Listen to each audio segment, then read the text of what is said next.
Hello, I'm Jerry Fort. I'm going to read a story from this book here called Scary States of America, 50 Weird and Terrifying Stories, one from each state based on true events by Michael Teitelbaum. Let's pick a state out of here. Hawaii? Have I not read that one yet? Let's see. I thought I did. Nope, I haven't. Night marchers. Night marchers. Is it a marching band that only marches at night? Let's see what it says.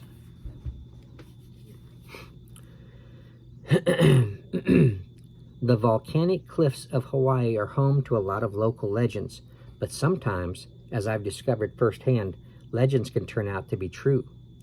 Rachel Keiku Nanu,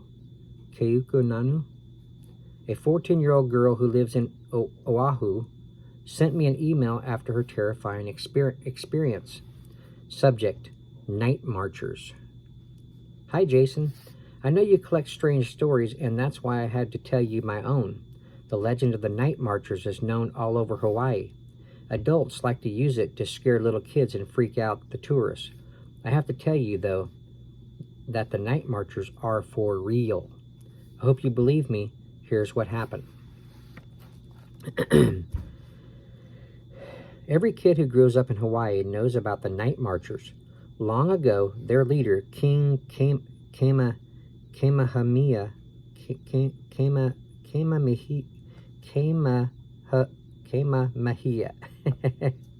defeated the chieftain of the Oahu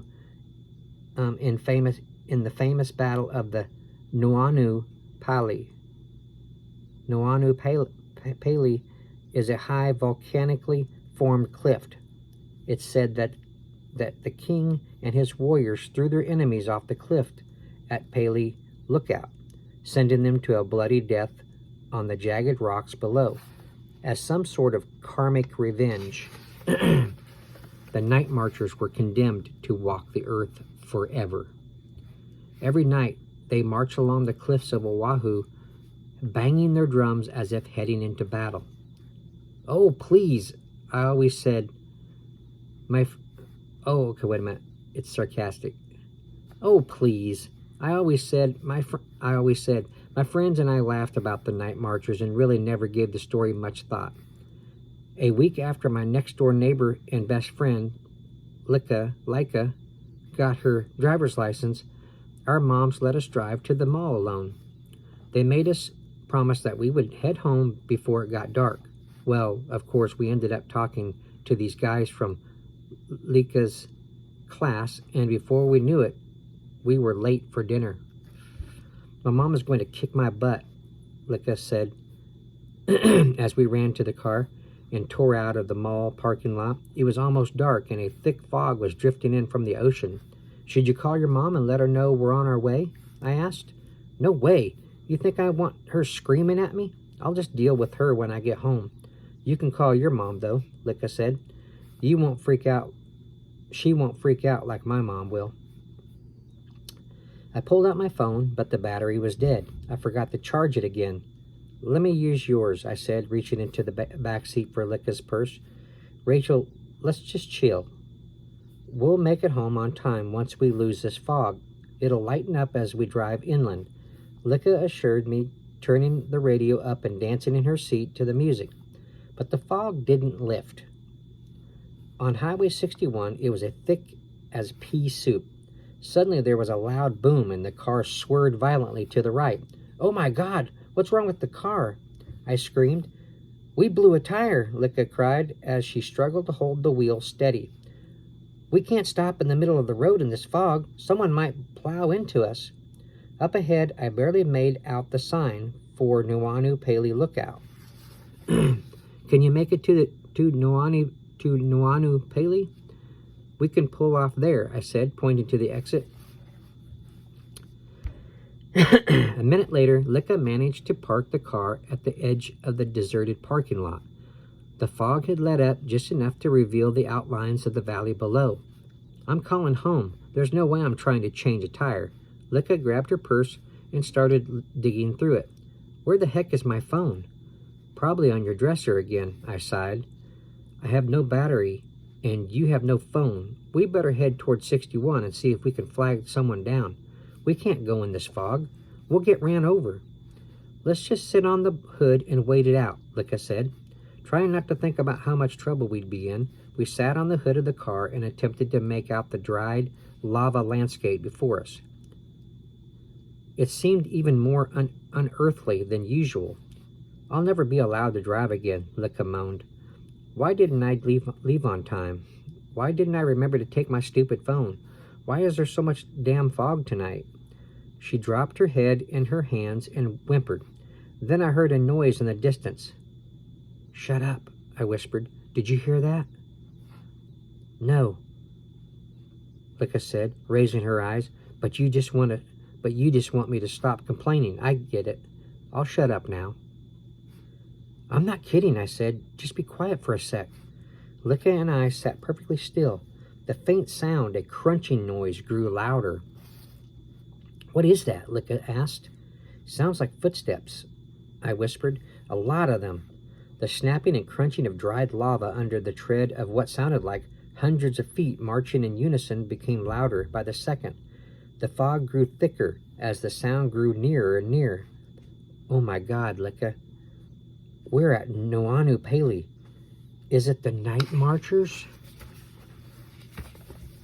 You're nuts, Licka responded, but I could tell she was scared.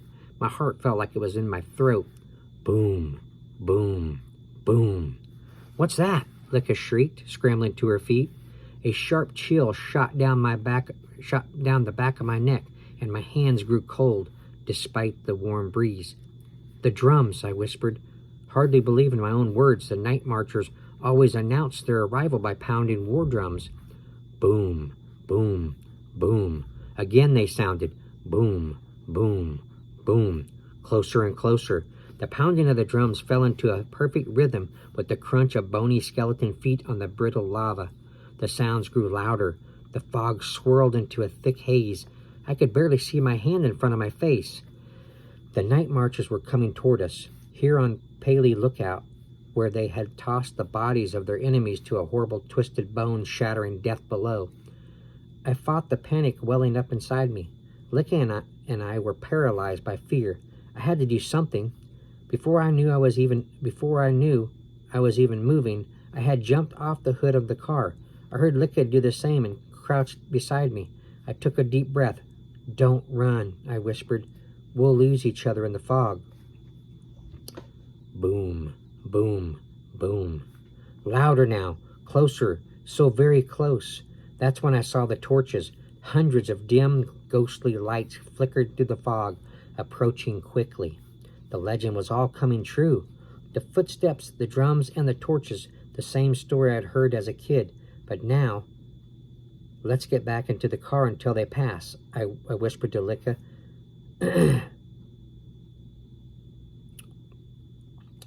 But why had we waited so long? It was too late. We froze. The bright blaze of 100 torches was right before us. I gasped as the faces of the long-dead warriors emerged through the fog in the glittering flames. Sharp-boned skeletons with empty, soulless eyes, determined to reach their destination and slaughter again. Suddenly, Licka tore from my grasp and went running for the highway. I got up and tackled her to the ground, just a few feet away from the advancing procession of skeletons. Crunch, crunch, crunch. Boom, boom, boom. The footsteps stopped. The drumming stopped. The night wind howled. They had heard us. I cupped my hands tightly over Licka's mouth and whispered quickly into her ear. Remember the legend. Keep your eyes shut tight. Whatever you do, do not look at them.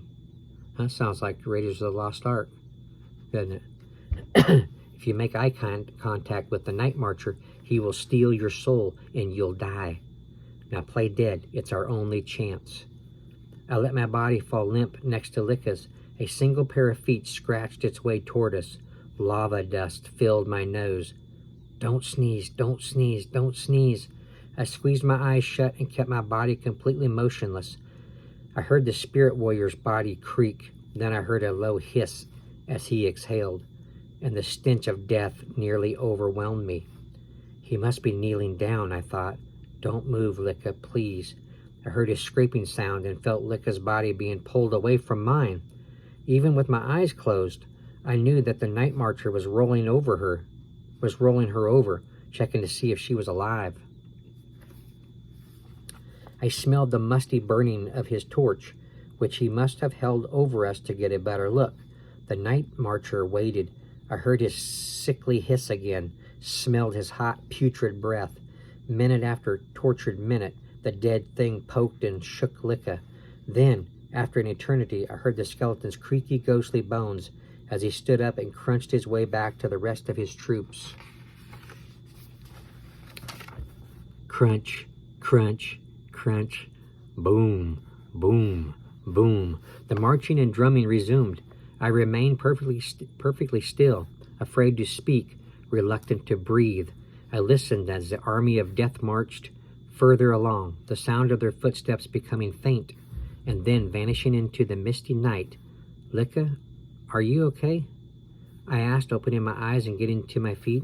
She nodded bravely, but a half-second later was choking through tears. I don't care if my mom has to drive me everywhere from now on. I hate driving. I want to go home, she sobbed. We started the long trek through the fog, back toward the highway, hoping to flag down help. I strained my ears for the sound of the night marchers, but they were gone. For now.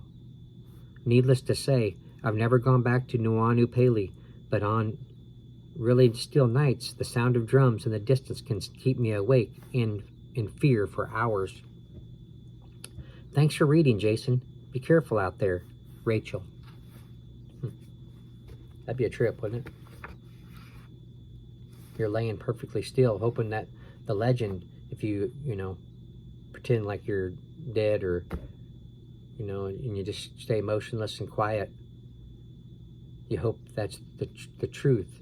Because here he is. Here's one of their warriors turning you over, checking you out to see if you are actually dead or not, and hoping that you'll open your eyes and look at him and Okay, Hawaii. The Night Marchers. Is that what it's called?